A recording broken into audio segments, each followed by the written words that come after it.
welcome to The Words Are Not Enough. And I know this is kind of weird. You could see our faces for once, but I am Griffin 008 Schiller. And Brody, show your lovely face to everyone. What's up? Hey, oh, look at that. Isn't that pretty? I know. Brody 005 Cervelli is Right. I felt like the need to I had to interject with that for a second. Also, I'm repping the flag, so in case you forget. Just in case you can't hear his accent. Yeah, the flag right there. That is where he's from. So if you're new to the show, you've never listened to an episode of The Words Are Not Enough before, first of all, go do it. It's a great show. It's a James Bond weird podcast. Place to jump in. I know it is kind of a weird place to jump in, but it also kind of makes sense because we're talking about one of the films. We're not talking about random Bond news.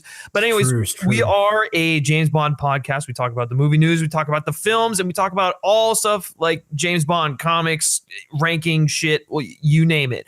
And so every month, what we're trying to do is discuss one of the films in the James Bond series. And this video is coming quite late, but we have some scheduling conflicts, so don't worry, we might do another one in April, or we may, there'll be a month where we might do a few of them down the road. But anyways, so you guys voted a while back, and we put up a poll on Twitter, and you guys voted for us to discuss Die Another Day. You wanted to put us through a little bit of torture or comedy, whatever you want to look at it as. But anyways, it's far from torture.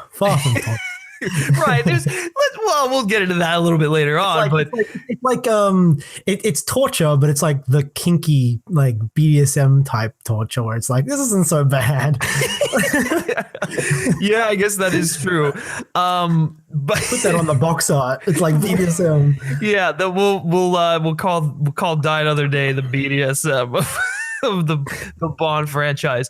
But anyway, so yes, you guys voted, and so we are going to be discussing Die Another Day. Now, one of the main reasons we are doing video and audio instead of audio only is because we asked you all to react to the film on Stardust, and we wanted to feature your Stardust reactions in the video, and that's kind of hard when you have an audio only show. So these videos where we talk about the films are going to be video. The audio will still be uploaded to the podcast feed, so you don't have nothing to worry about if you just want to listen to us and listen to the Stardust reactions. That will all be on the iTunes or iHeartRadio feed or wherever you listen to podcasts. It will be up there. It will be a shorter episode, but it will be up there. But if you want to see our faces for once, then you can check it out on the Men vs. Movies YouTube channel and all that good stuff. So we will be saving time at the end of the episode to showcase some of your Stardust reactions, your thoughts on the films, and then kind of discuss it with you. So I think we're ready to dive into this film. What do you think, Brody? Yeah, we ready? Absolutely. I want to get to these Stardust reactions, man. That's like the part I'm excited for. I know this. Brody has been jazzed. He has been so excited for this. I told him, I was like, Brody, we have Stardust reactions to discuss, and he's like, "Are you kidding me? This is incredible. We get to talk with people." Yeah. No, he's like that sounds super cheesy, but he's not kidding. That's like legitimately that was a big deal for me. I know it was a big moment, and now it's finally come. We're finally able to talk about Die Another Day. So without further ado, let's dive into this thing. Brody, you are the man with all the information. So introduce the film and let's get started with this discussion. Okay, so Die Another Day, if you're not familiar with it, is the fourth Pierce Brosnan Bond film. It's the 20th film in the series, and it is infamous for being quite bad. That's I guess the rundown. It's directed by Lee Tamahori, who's a Kiwi director. I don't know. He did State of the Union, XXX State of the Union. Right, the critically acclaimed XXX State of the Union. Yes. So if that gives you an idea like what they were going for when they made this film, it was like, we want to emulate every late 90s, early 2000s action movie. And boy, did they achieve it. It's also written by Neil Purvis and Robert Wade, who are like series regulars. At least they were. They became series regulars. This is their second film. They wrote it all by themselves, and how that turned out. But I'm giving it a lot of shit. Right. But yeah. Well, I mean, like, is there like a general rule of I call it the Brody rule of thumb. Whenever they write together alone, it ends up being garbage, and then when they write with someone else, it's like not bad. Isn't that what it is? Yeah. So essentially, like, yeah, the rule is, I call it the Purvis and Wade rule, which is Purvis and Wade, when they write together alone, you get it's like not bad. They have really good ideas, but their good ideas get muddled by I don't know what. Something about the two of them just like alone together. They encourage their worst tendencies. Because like I think The World Is Not Enough is really good. Story like story wise, but then some of the delivery gets a bit muddled. Same with Die Another Day, especially with Die Another Day, where you had like a really cool concept, and then it's like oh, let's just do everything, and so they did everything. But then you get like Casino Royale or like Skyfall, where they write a draft, and then you get like a good writer to come in, like so like you get like Paul Haggis or you get John Logan. They come in and they're like, hey, I really like what you got here. I'm going to add some things. I'm going to streamline it a bit, and I don't know.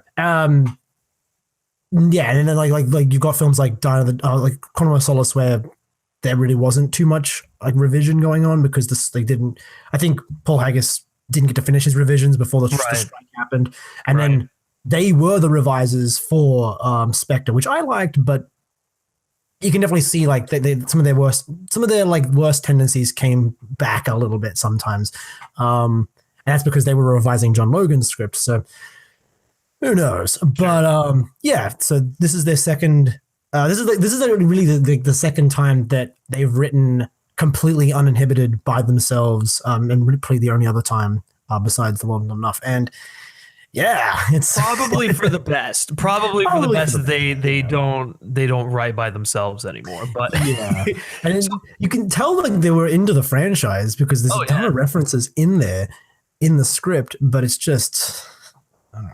It's something else, man. It is something else for a lot of different reasons. This movie, I think I remember when I first saw it, I think I hated it, to be honest with you, because I was like, really, this is Pierce Brosnan's final outing, and it was like an anniversary, right? It was like some sort of 40th anniversary. Yep. Yeah, the 40th anniversry for if you didn't notice, if you watch the movie, every 10 seconds they remind you that it's the 40th anniversary. Yeah, no, you're right. It's a drinking game essentially, like just like every time they make a reference, just. That should be the companion piece to this video. How can we spot all of the 40th anniversary references?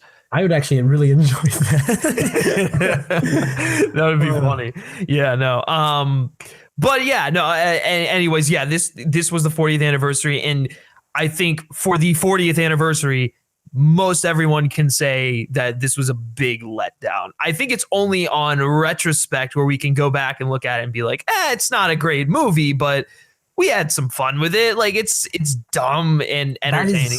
That is so true. And that's so true for a lot of Bond films where it's sort of like, if this was the Bond film coming out at the present time, if this is like, you know what I mean? If this, if I was alive and Octopussy came out, I'd be like, oh, what? Right. But in retrospect, it's like, I love Octopussy, but that's because come on, no one loves Octopussy. No one loves Octopussy. It's so much fun, but it's like I would be if it was the film that was coming out right now, if this was like my version of Bond for the present, I'd be like, that's a letdown.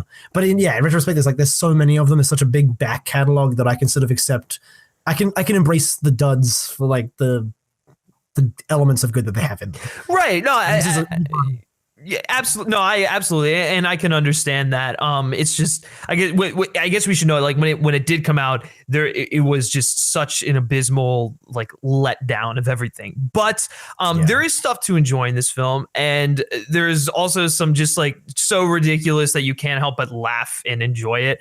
I will stand by the fact that I think there is generally like there is good stuff in here. Some great stuff actually that, if they had gone the route that I was hoping they would go with it, we could have had one of the better Bond films in the Pierce Brosnan era. So, and just so I can shed some light on this whole thing, I think the first half of this movie, from when the whole like North Korea infiltration to him like going to Cuba, up until we see what's his name? I always forget his name. Which guy? The henchman. Zhao. Yeah, Zhao. I was about to say Lao, but it was Zhao. Anyway, I want to make sure I got it right. But up until we see Zhao getting his face changed, and even there, I was kind of into it, but it was kind of getting on the edge of disbelief. But really, I think the part that did it for me was the ice castle stuff. Like once we get to Palace Day Ice, which is what I'm going to refer to it as, the movie like falls off the rails completely. You could, and like I said, you can argue there are other moments that are just outlandish before that point, but yes, I was kind of digging it up until that point. I don't know. What do you think? Yeah, I agree. I think I find it really hard to split it into two movies because it is one movie, right? But it is. I think it's two different movies that sort of intersect. In the middle, they kind of intersect, and there are elements in the middle that are from the original movie that I like, and there are elements from the movie that's about to come that are like sort of like the precursors that are there, like the fencing fights. I love the fencing fight. No, I do too. I do enjoy the fencing fight, but holy shit, that is more reminiscent of the latter half than it is the beginning. For sure, yeah, and then I also like I think it's like all the stuff with the gene therapy is like, it's a little weird, but I can deal with it. Exactly. It's like, yeah. But then it's like, for me, the movie falls apart immediately the second Jinx reappears.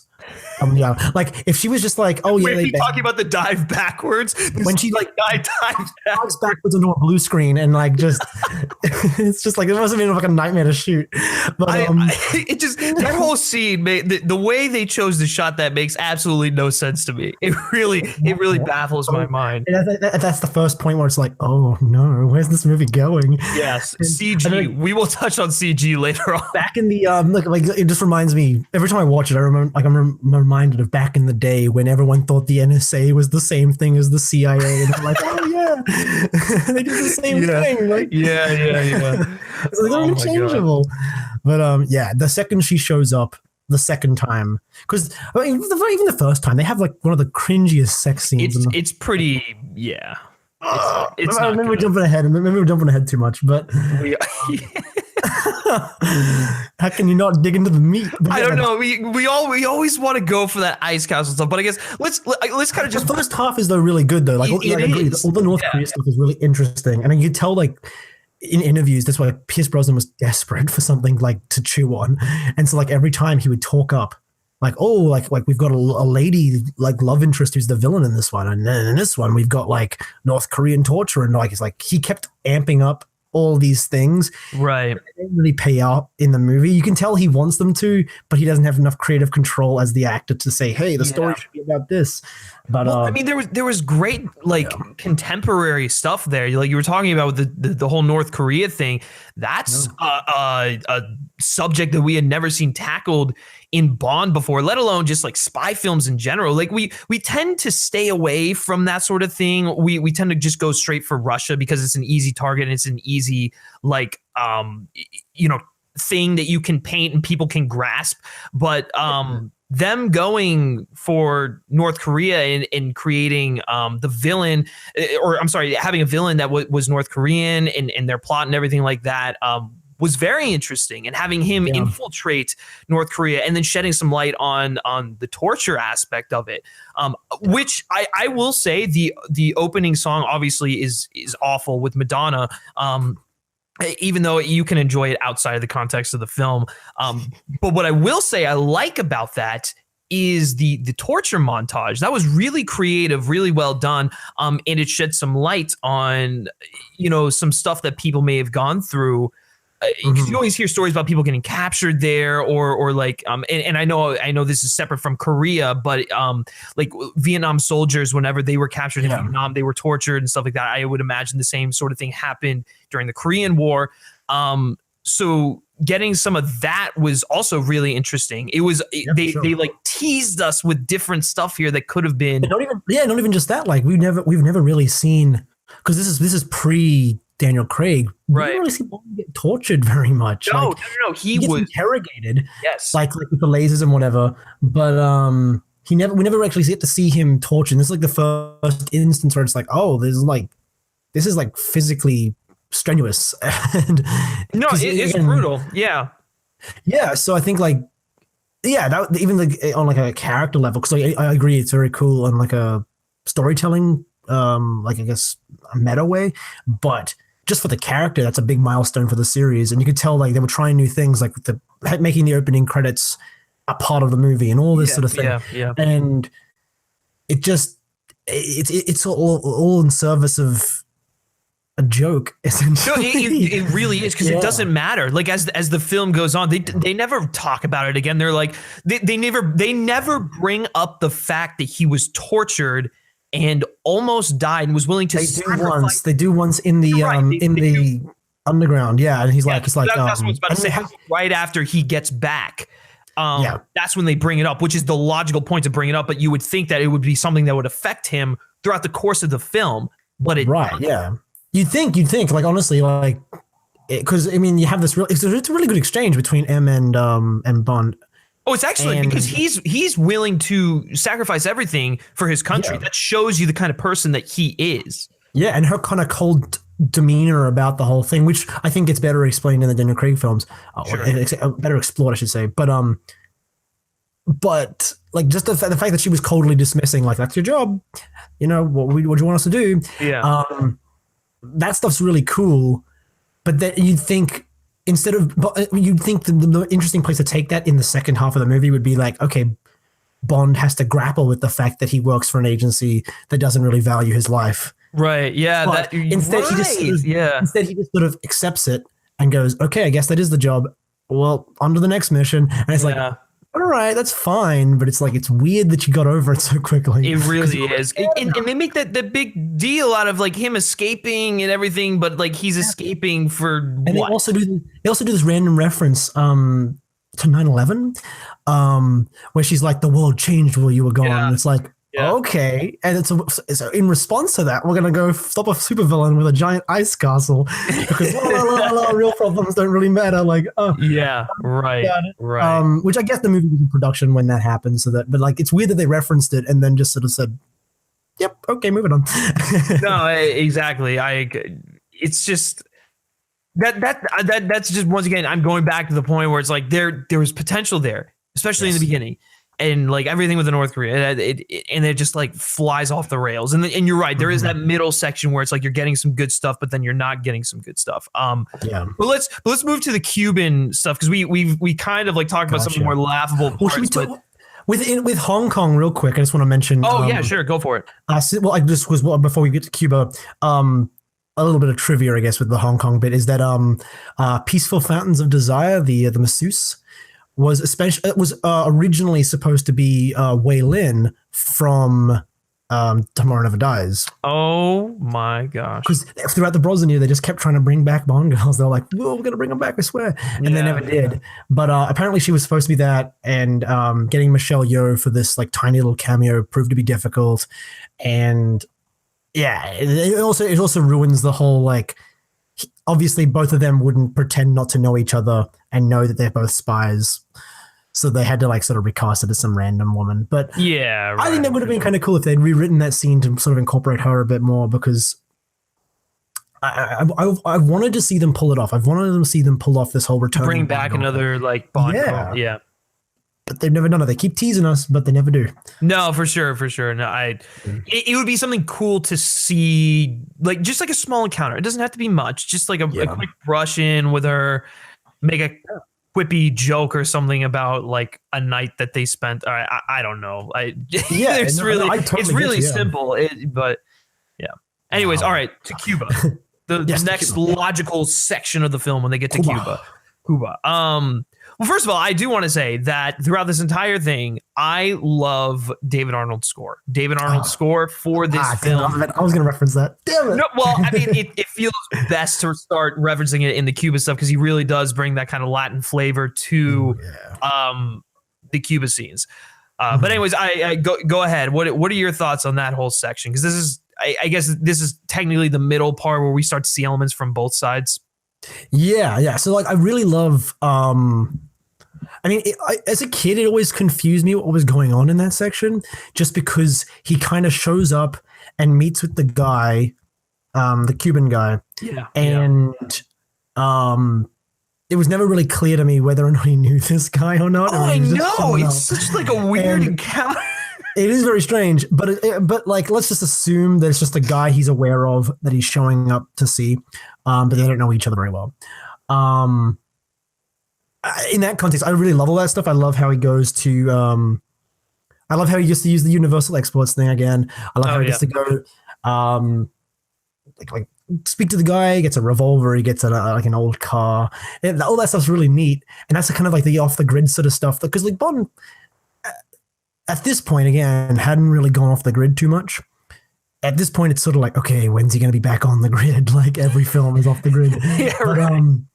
But back then, I guess like the only example of it was really like License to Kill. Yeah. And so it was kind of cool to get to see him do this whole off the grid thing and like have to rely on, like he didn't just have a gun, he had to go get a gun. He didn't just have a vehicle, he had to get a vehicle. And like, you know what I mean? He couldn't just into a facility. He had to go find an ally so that he could get papers to go to this place. So all that stuff was really neat. And then they get to the facility. First of all, I also really like as a joke. There's two little jokes. One's a reference to Sean Connery stealing a grape when he like walks when he's like from Thunderball when he like steals a grape. Yes. And then he does that when he walks through the guy's window. I thought that was pretty funny. And then second of all, the douchebag like South African guy who's like, you want to become Fidel Castrado, and I was like, that is the dumbest thing ever, but I love it. Like, the guy like threatening the waiter. It was just satisfying to see him get knocked out and dragged along on this like haphazard adventure, but for like a few seconds. But then you get to the actual island, the gene therapy island, and it gets gene therapy, an actual thing. This is real, guys. Yes, you can change your genes. You can scientifically completely. I mean, like you just become a new person. You can change your race. It's like it doesn't even matter anymore. Right. And so anyway, he goes to this island, and it gets very odd because then you've got like Jinx running around, who they after their awkward sex scene. I'm just thinking about it. I know it's pretty bad. It's like it's just not good. And that's one of the problems I have with this movie, and I'll sort of address because I've mentioned a couple times now that there are references in this movie, like the grape thing, and but also like more significant things like when Jinx emerges from the water. Right, yeah, that's supposed to be like the homage to Dr. No. Yeah. And so, which, by the way, that was shot today, this day, April 11th. Today's Wednesday, April 11th. That was shot today, back when they were filming it. I sent Brody that little tidbit of information. There you go. But I didn't actually. I just saw the video. I didn't see like the information attached. Oh no, yeah, right. So there was actually a reason I sent you that. I thought you just sent it to me. I was like, alrighty. But that sort of touches on a problem I have with this movie, is that it kind of doesn't have many moments of its own. A lot of its moments are references to other moments. You know what I mean? Like it's like Jinx doesn't get a cool intro. We're referencing Honey Rider's cool intro. Right. Or like the villain doesn't get a really cool plot. We're referencing Blofeld's plot from Diamonds Are Forever. A lot of like, that's why I like things like the sword fight, because at least the sword fight, as like sort of random and out of context as it is, it's like, okay, that's like a thing that's just done other days. You know what I mean? Like a random sword fight. That's cool. Like the hovercraft chase, that's not a reference to anything. That's cool. Oh my God, I can't believe I forgot about the hover car chase at the beginning. Wow, we really just kind of brushed through that. We were talking about the more like, we were like digging deep into the script, like, oh yeah, it's great dealing with North Korea torture. How about that fucking awesome hover car chase? Like that was genuinely incredible. And the music from David Arnold enhances it tenfold. I remember like back in the day, I was like back when I had like really terrible internet, I was desperate to find that track. Yeah. And it was like impossible to search from YouTube because it would just, I mean, YouTube was barely a thing back then. And so you'd like be trying to find these tracks, and I didn't own the soundtrack, so I was just like trying to find it. And yeah, no, that is an amazing piece of music. And it's just a really cool intro for the whole thing. The whole thing is great. I wish there was more like, I don't know. It felt more old school compared to what comes later on in the movie, because it's like, yeah, absolutely. Like a little crash at the end, like a miniature and all that sort of stuff is like really neat. Well, I think that's the thing I love about that chasing. We'll move past it in a second, but real quickly, the thing I love about it is like Bond goes through so many chase scenes in so many different films. And in this film, we're like, oh, he's going to find a way to make it out of it. He's going to parachute down or something. And he doesn't. And we're like, oh, shit. This is serious stuff. Like, the stakes are real in this moment because he doesn't make it out. Like, what is going to happen next? I mean, obviously, we know that they're not going to kill him, but like, something traumatic could happen to him in that moment because he's being captured by the North Koreans. And that know what would have been a better movie though? If like going off, like if we're going to rewrite the movie for a second, if Colonel Suntan Moon or whatever his name is. Suntan Moon. I'm not even kidding. That's his name. I'm pretty sure. It's something Sun Moon. I can't remember. I'm trying to remember if I'm thinking of Colonel Sun. Or no, it is Colonel Moon. Yeah. Oh yeah, Colonel Moon. And then anyways, so he died there. Just died. Yeah. And then the villain for the movie is the general, his father, and Zhao. And you've sort of got like one guy who's like a centrist who's trying to like keep the whole situation from imploding, and then you've got like a radical who's trying to just blow up the entire situation. But they've like the general's kind of grappling with the fact that Bond murdered his son, and that would have been way more interesting. But instead, Brody, like, you've just rewritten this movie to being good. Yeah, I know. What a shame. I should undo that because it's not supposed to be good. But I think what they need to do is just hire you on. That's what I'm saying. That's what I've been saying for the longest time. We've been clamoring about that on this show.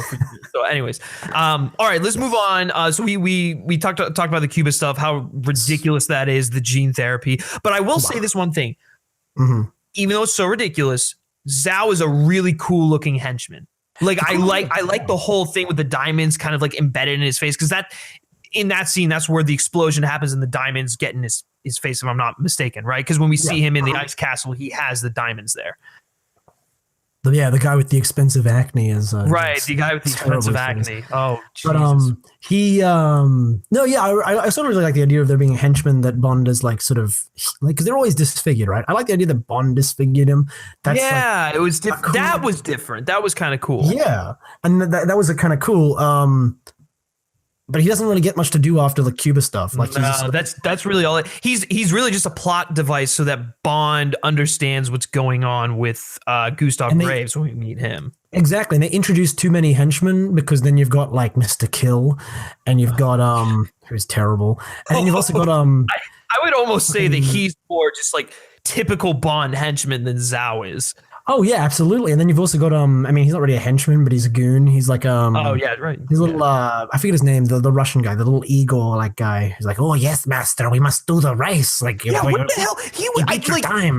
He was so out of place. Like seriously, like if you go like watch the scenes, it's like you've got Gustav Graves like being so elegant and like just like hamming it up in like typical villain way, and you've got Zhao, who at least like even though he's not doing anything, he's an interesting villain to look at. And you've got this weird little Igor guy like, yes, master. Like it's just how were they thinking with that? It's I don't know. I don't know. But like that's the thing. If you just like gotten rid of them and had Zhao be more. So I like the idea of the henchman and the villain being like brothers, having like a brotherly bond. But they sort of bond. But they sort of just discard that as well. And right. I don't know. That's the thing. It's a problem with the second half of the movie. The second half of the movie just sort of tries too hard to be classic.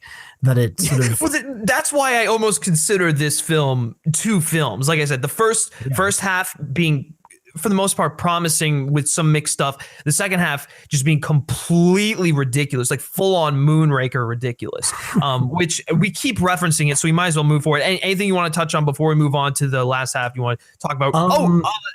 Rosamund Pike, her introduction. Yes. And Madonna's cameo in the fencing scene.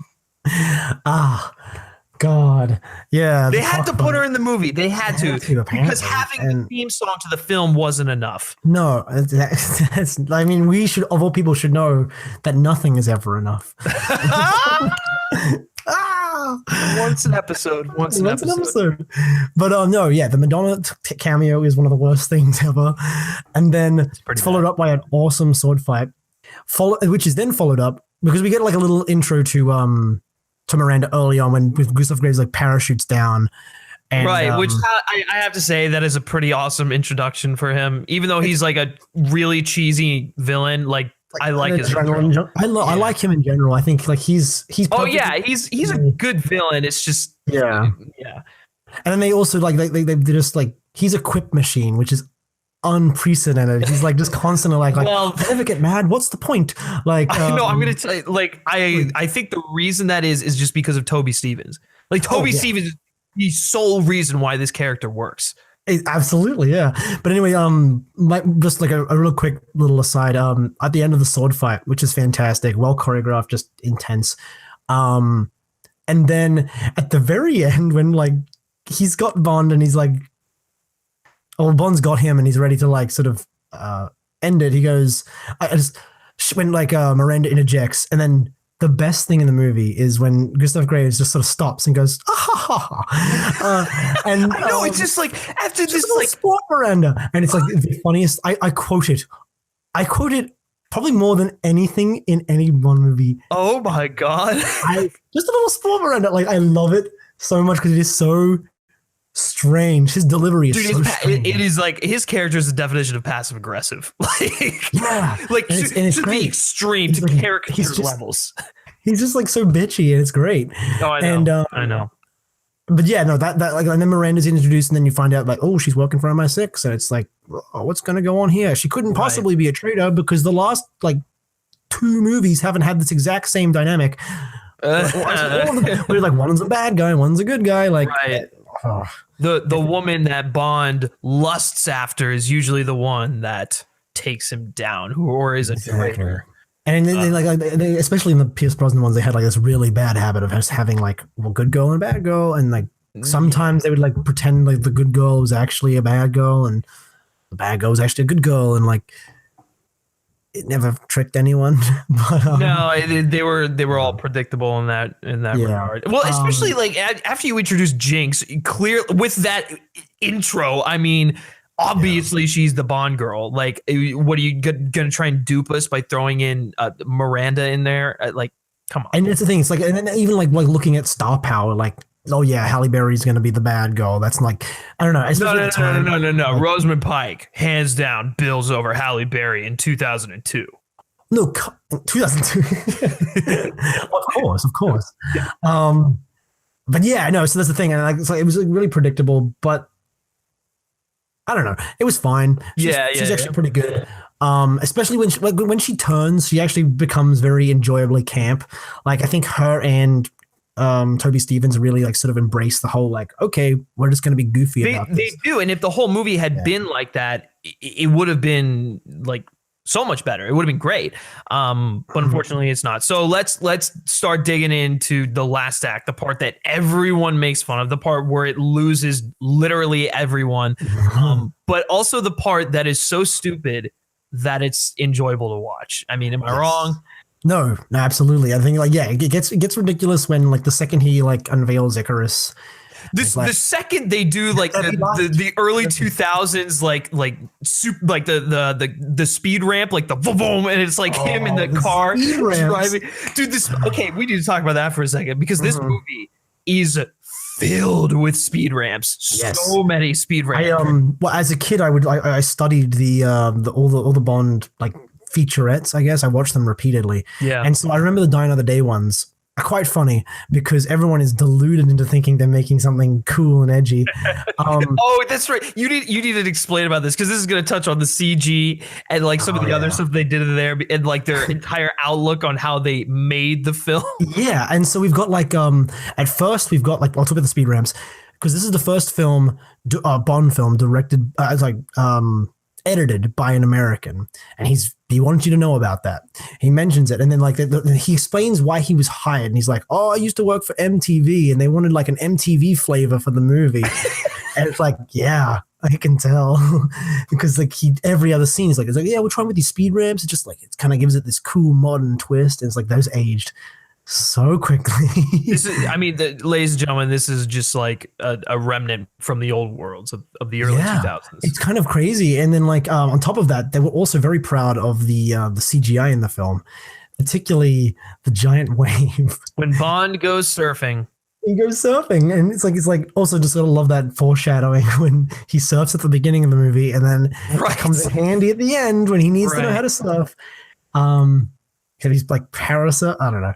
But, it's they were so proud of this wave. They were like, look at the different like little artifacts in the water, and like look at the little icebergs, and like how great and like compelling this is. And the same thing was like we overlaid a CGI plane with a real plane so that all the smoke and fire could be. It's like this looks bad, guys. Did no one like even for the time? This looks very. No, it really does. You're not wrong because this came out like around the same time as The Matrix, and The Matrix looks much better. Even the crap in Attack of the Clones, some of the stuff in that looked better than the CG in this one. Maybe some of it, not all of it. Some of it was bad, but just truly like some like really shocking special effects. And it's not so much that I have a problem with them using special effects, like CGI special effects. In a Bond film, it's just weird because I don't know. The series is so proud of the fact that everything is practical. You know what I mean?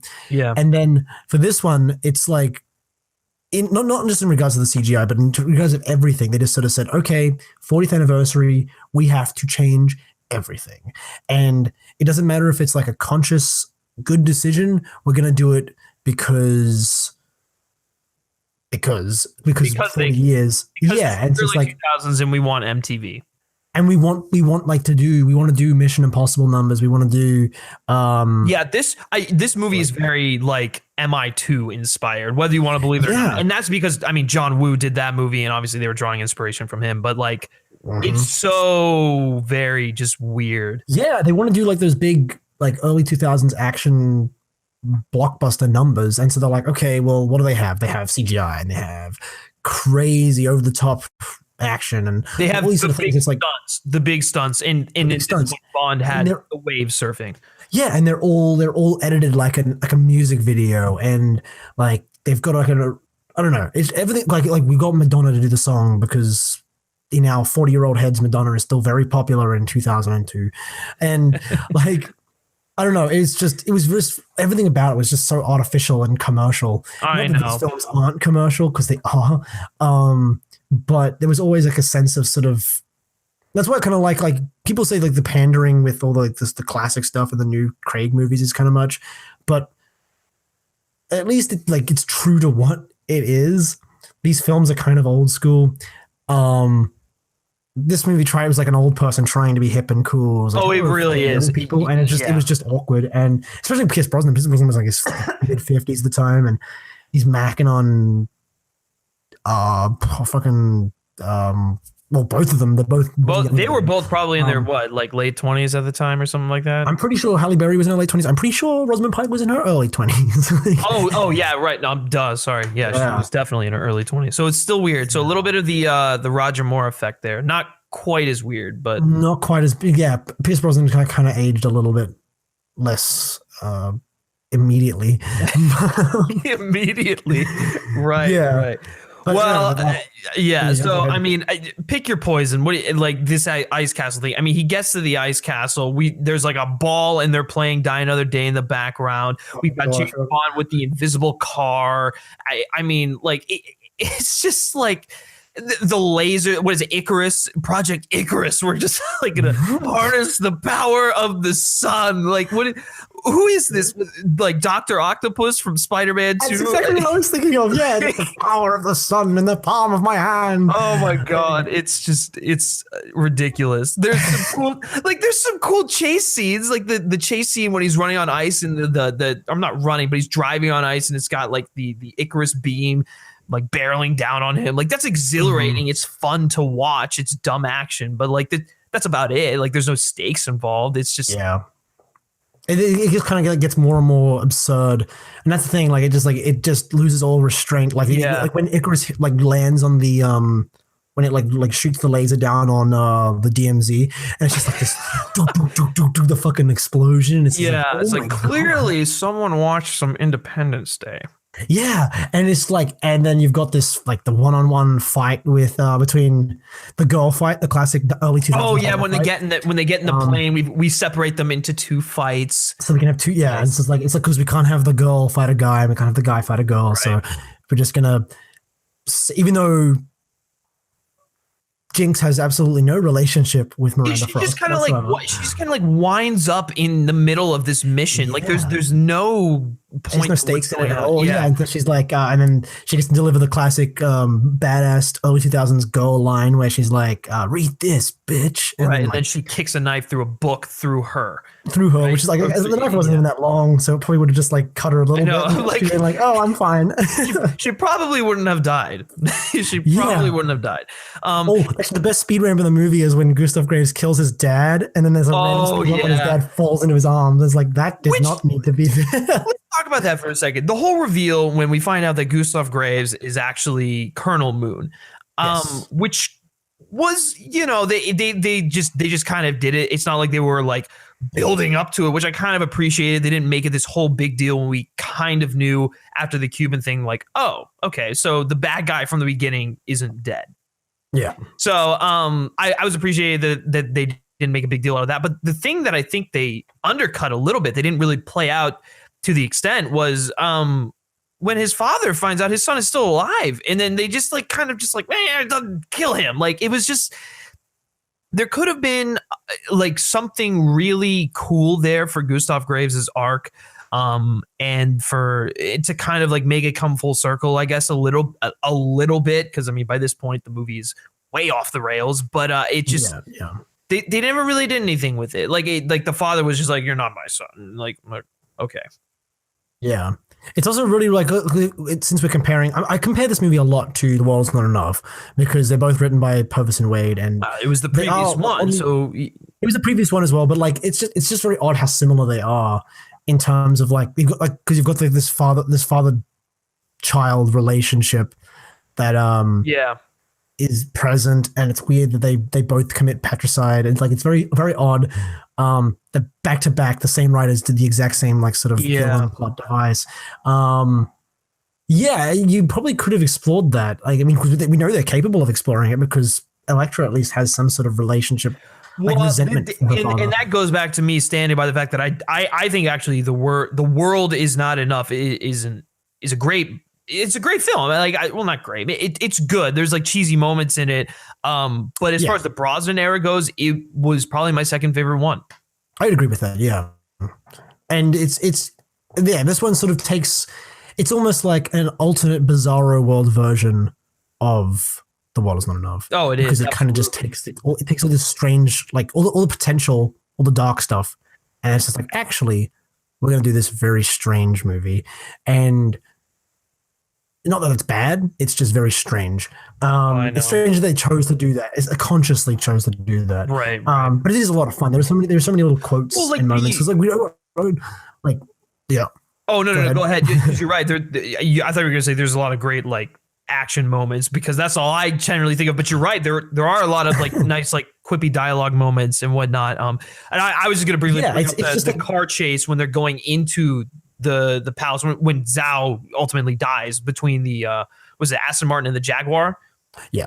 Yeah, that's a great chase scene. And I love how like the car has traction and it goes up It was a cool little twist. Yeah. And like it's just kind of cool to see two like supercars and all that sort of thing. But yeah, no, even like inside of like, if you choose to laugh at the movie, it's also a lot of fun. Because there is some like genuinely entertaining dialogue, but there's also some really bad dialogue. It's like a lot of fun to make fun of.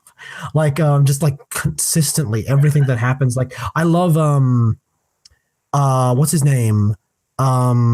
He plays the NSA chief. I really wish I could remember his name.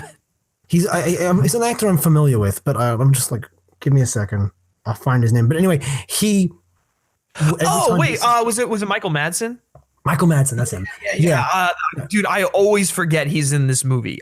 Always. There's nothing in the movie, but every time he says something, it's hilarious. Oh, it is. It's so like weird that they said like, yeah, he should play the boss character. This is exactly the type of person he is. And yeah. And so like it's like so against type that it's kind of entertaining. So like every time he says something like I don't know, he says some ridiculous stuff to like Em or to Jinx, where he's like, oh yeah, at the very beginning when he's talking to Em and he's like, you reel your guy in, we'll do it for you. And it's like it's just so stupid. There's like hamming it up, and then there's just going completely overboard. He just oh my god! And at the very end, my favorite moment at the very end when when everyone's like got the fire extinguishers and they're putting out the control room because it's just like because apparently shorting out the system caused all the computers to explode. Yeah, right. So there's like a fire going on in this control room, and so like at the very end, he like sort of lights a cigarette, and I just thought that was. Oh my god! Yeah, it's like after everything happens, it's so just like nonchalant, just like boom. Yeah, and it was just like I think the only thing that could have enhanced it is if he like leaned into one of the burning computers and lit it on the computer, but yeah. That probably would have been too self-aware, but just a little bit. Yeah, and so like there's like, I don't know, there's little moments like again at the very end, his little monologue right before he with the parachutes. Oh right, like, oh, no, parachute for the both of us. Nope, not anymore. And it's just like it's so ridiculous that it's again I quote this movie more than probably any of them because it is so much fun. Right, because it's like stupid lines that make you laugh. Yeah, and it's kind of like one of those things where like I don't know, I think quoting badass stuff is kind of not very fun. But when you're quoting something that's like it's like an inside joke that not so many people get, but it's like, it's so specific and so dumb that yeah, I don't know. Everything like there's like every couple of minutes there's a line like even like, oh, how can we forget the fucking your mama joke? Oh, right. Yeah, there was a your mama joke in there. And then she ruins it. And that's what makes it perfect. It's like she tells a your mama joke and it's like, oh, this is cringeworthy and bad. Like, your mama called. And it's like, oh, she said something about like your mama. And then it's like, okay, that's bad. But then she over-explains it, and it gets even worse. Yeah, no, like, it's like we get it, guys. We get it. But like the whole it's stuff like that, where it's like very obviously old people trying to connect with young people. Yeah. Little things like that make it so irresistible to I know.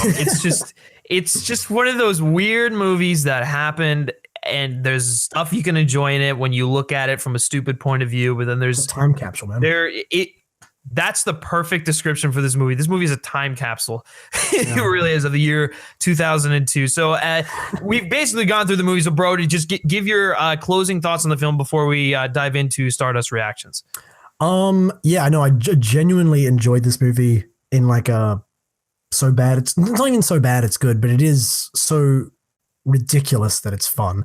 Like it's so campy, and I don't think we're ever going to get a film like this again in the series. No, and probably for very good reasons. And for the best, honestly. Yes, but for the best. It's kind of enjoyable just to sort of relish in its absurdity, and it's also just a really good time. Like it's a good thing to put on and just laugh at. Yeah. You can't really do with a lot of the Bond films.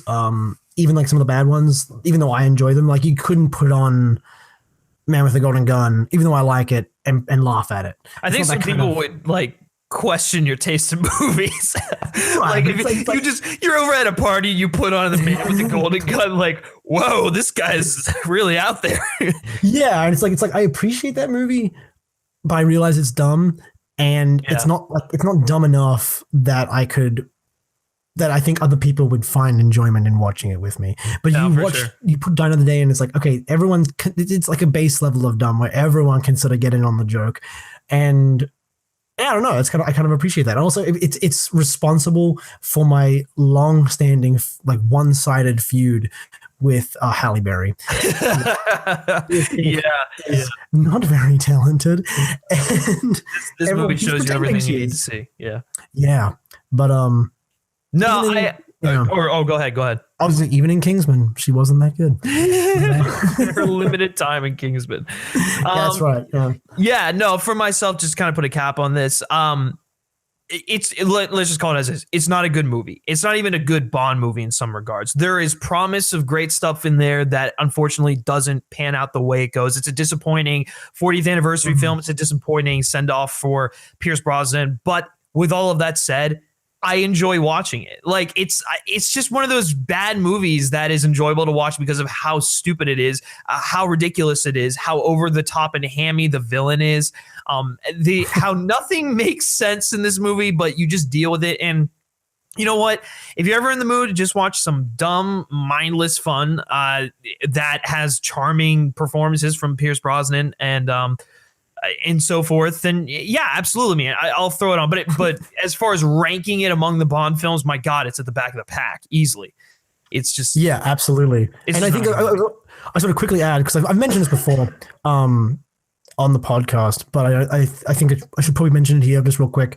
There is a really another thing like when we talk like missed potential is that I think this is probably the closest adaptation to Moonraker, the book, that we've ever gotten. Right. You have mentioned that before. Yeah. And I think it's a shame because it's also I mean, as much as it's a aping off of like Diamonds Are Forever, it does have a lot of like I think Gustav Graves is like maybe a couple degrees away from being Hugo Drax from the book. His whole plot about like, you know, being a good guy pretending to like a bad guy pretending to be a good guy so that he can build a weapon that he's pretending is a good thing, which is actually a bad thing. Sure. Like, all that sort of thing. That whole like sort of archetype plot is from the book, and it's my favorite book. So I can appreciate that stuff, but it's just it's like a parody of the book rather than an adaptation. No, for sure. It just from what everything you told me, it's like it's kind of like it's more of like Gustav Graves, who is closer to Hugo Drax than really anything in the film. Well, yeah, that the plot. I mean, like the bare bones of his motivation. Exactly. Really sort of, yeah. So, but yeah, it is all really centralized around him. And they were going to name one of the. I think Miranda Frost was originally Galibrand, who's the woman from the book. Gotcha. She had nothing in common with her, so they just said, okay, we'll just change the name.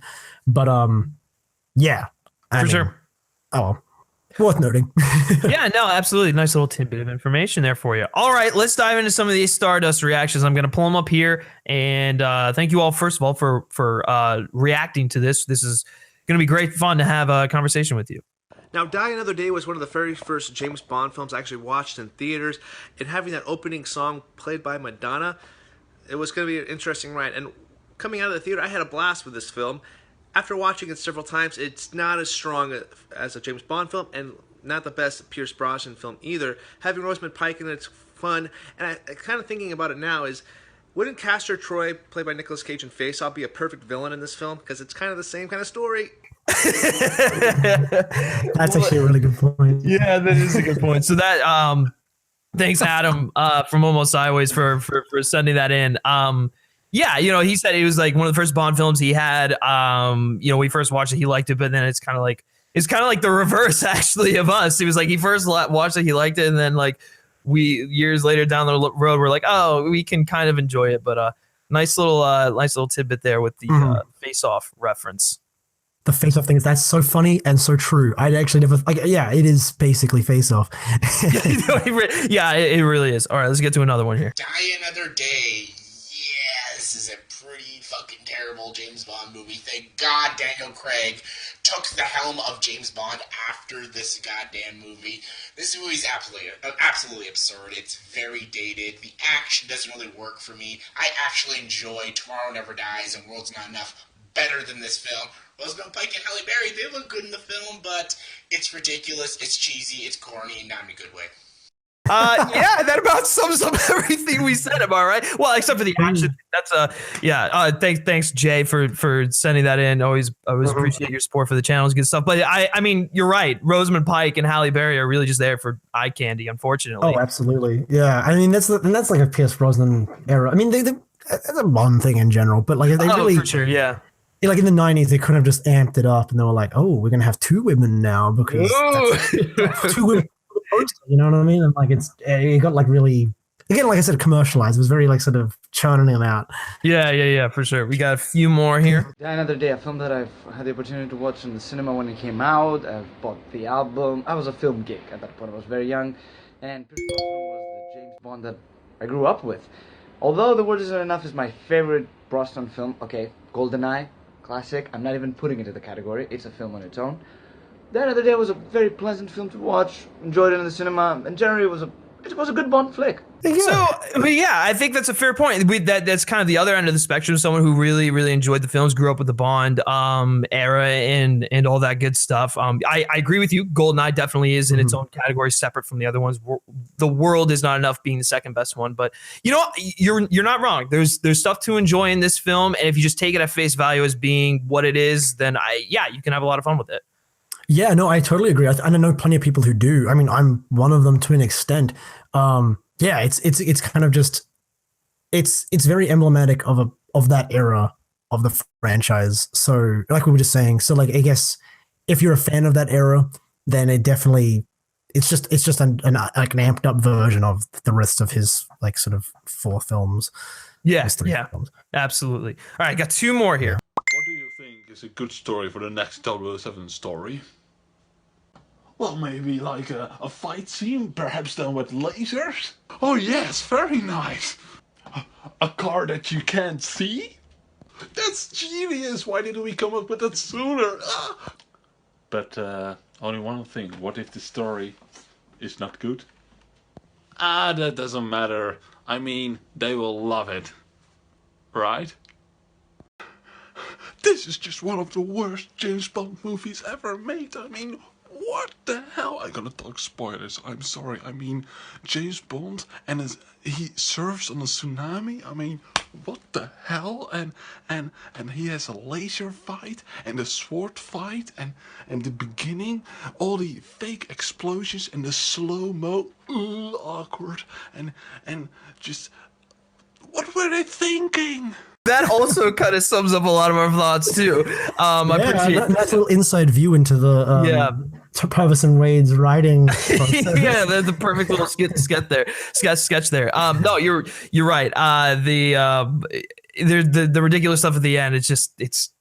They were just like throwing shit at a wall and just like, oh, how stupid can we make this? You know? Yeah. All right, I think I got one more here. Die Another Day. This is a Bond film that, in my opinion, is really underrated because, like, everybody's always talking about Casino Royale and Skyfall, but this one actually has some really great character moments. I think the Bond actor for this was really good, almost to the mark of Daniel Craig, but the problems with this film come from story and pacing issues, and this is for the thing to be shown in one of the videos, and I'm really excited to do that. No, I totally agree. I think, I think that's for himself, Brosnan. This is probably his best performance of the 4 films. Well, that's the thing about Brosnan. His performance got better in each outing. You know, regardless of the quality of the film, his performance was just something that increased in quality. Absolutely, yeah, and I think and he did have little moments where like the character shone through whatever the story was. So like, just little reactions, like when he knocked out the one like idiot dude in Cuba, and he sort of walks in, and then the woman's on the bed, and he sort of like grins at her, puts him in the wheelchair, and walks out. Like little things like that were like genuinely good little character moments. But it's just sort of it's just sort of like inconsistent film. Yeah, well, and that goes back to the thing that we're saying, that it's like 2 different films there. I wouldn't go as far as to say it's underrated. I think that there's, you know, you can enjoy parts of it for what they are, but hey man, if you enjoy it, which you clearly do, good on you. I definitely agree with you. There's stuff to enjoy in there, even though it's stupid, but thanks for sending in that reaction. And really, thank you to all of you for sending in those reactions. It's great to hear what you guys think about the films. And we hope to be able to do this again in the next discussion, which we'll be putting up a poll sometime soon for the films that we're going to let you guys choose from. But anyways, this was a lot of fun talking about Die Another Day. It's well overdue. We've been planning this for like ever and finally got down to it and discussed it. So hopefully you all enjoyed this discussion and good stuff. So Brody, where can all these fine people find you? Oh, well, you can find me on Twitter for just yelling into the void at Brody Saravelli. There'll be a link somewhere. But that's pretty much all I do. Feel free to give me a follow. I enjoy the void being a little less vacuous and empty. So yeah, just don't share your hate for The Last Jedi with him. I think he's had enough of this. Oh my God. Now I'm going to get that. We'd be here for another hour if we were going to touch on that. That's all I'm going to get now. I'm just yeah, good. There we go. Like explaining why Rose is like a cancer on the franchise or something. Oh my God. Well, anyways, guys, yeah, once again, seriously, thank you for tuning into this episode.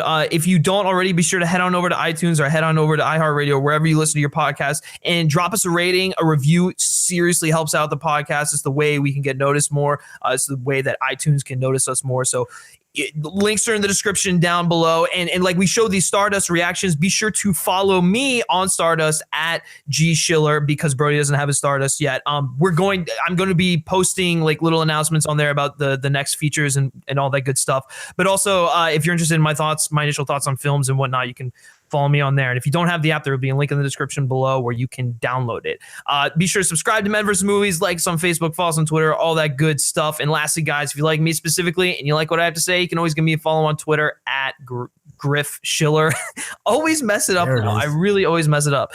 But anyways, yeah, this is a lot of fun. So thanks, guys, for tuning in, and we'll catch you next time. Take care.